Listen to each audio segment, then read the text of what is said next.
Okay, hello everyone. In the previous video, we looked at angle properties due to parallel lines and the intersecting line called a transversal. Okay, so before we go on, why are we able to use this, or what are the conditions that allow us to use this?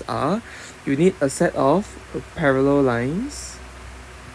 Okay, you need a set of parallel lines, and because of the parallel lines and that transversal, you're able to use the properties, what do you call these, corresponding angles. You have your alternate angles, right?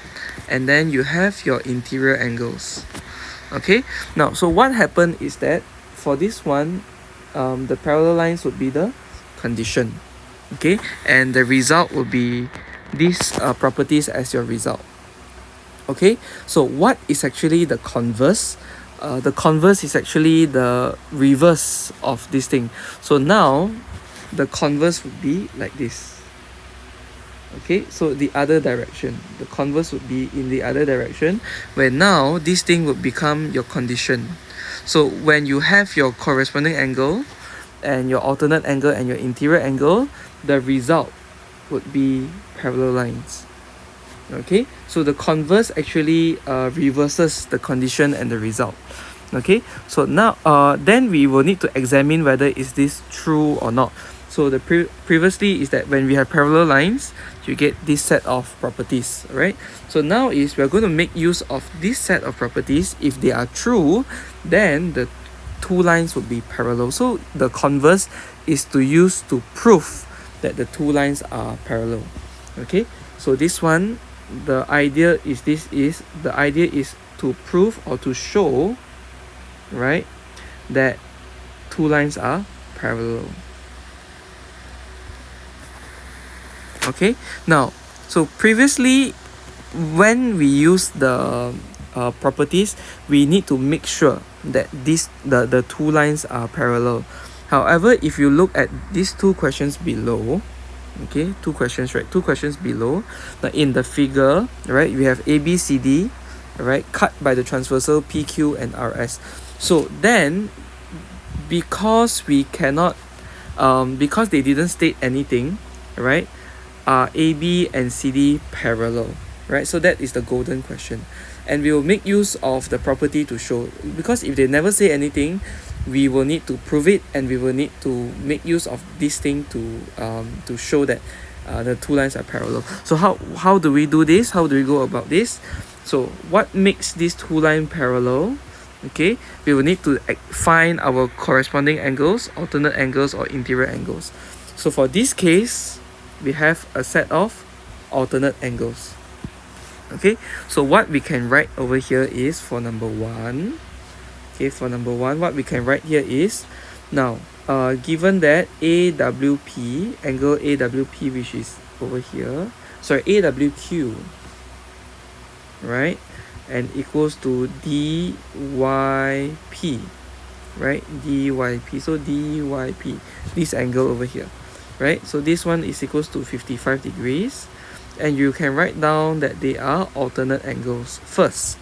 Okay, because of this, you can infer that, or therefore, this symbol means therefore, okay, or so your line AB will be parallel to line CD. So this is now the result. Okay, so you can say that, what can you say about the lines AB and CD? AB and CD are parallel. State the reason clearly, because they are alternate angles. Okay, so now this thing will be the condition.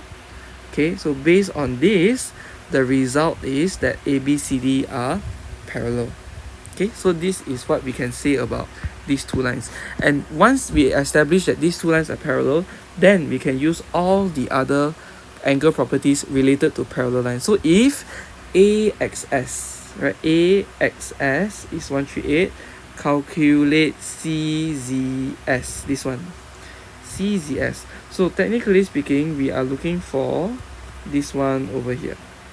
Wait, sorry, wrong line, right, wrong line. We are looking for this angle over here, right? So how do we find this angle? Using the 138. Okay, so angle CZS is going to be equals to 138 because of corresponding angles. And why is it so? Because AB is parallel to CD. That's all right for this question. So one more time is that if the question did not state, okay, maybe I'll put a side note here, okay? Okay, so if parallel lines are not stated,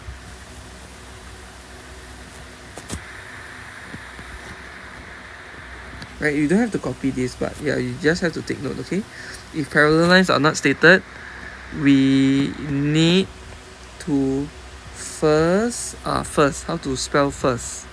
Okay, first, prove it before using the angle properties,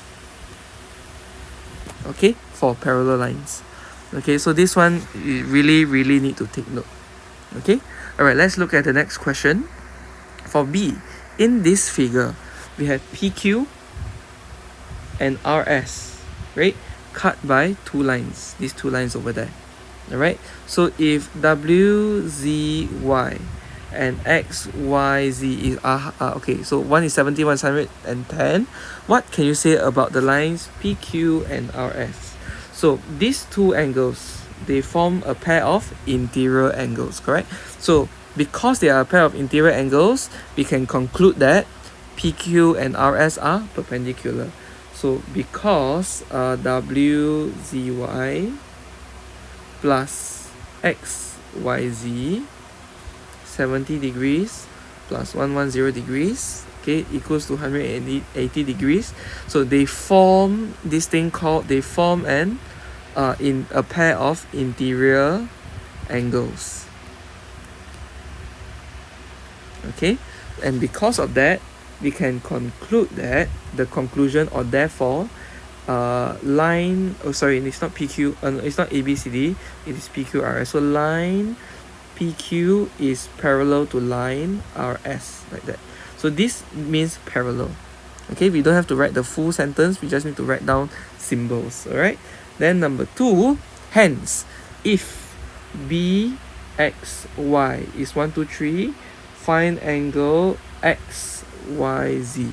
So we need to look for this angle based on this. So if you can notice, what letter is this? The F. Alright, so we can make use corresponding angles. So angle XWZ is going to be equals to 1, 2, 3 degrees because of corresponding angles. And the two parallel lines now are PQ, RS. Okay, as simple as that. So one more time, before we make use of any angle properties related to parallel lines, right, we will need to establish that these two lines are indeed parallel first by using the converse. Okay, so that's all that we have for today. The homework would be to finish off every single question in the page behind. All right, so we'll see you next time and go through the questions behind. All right, thank you.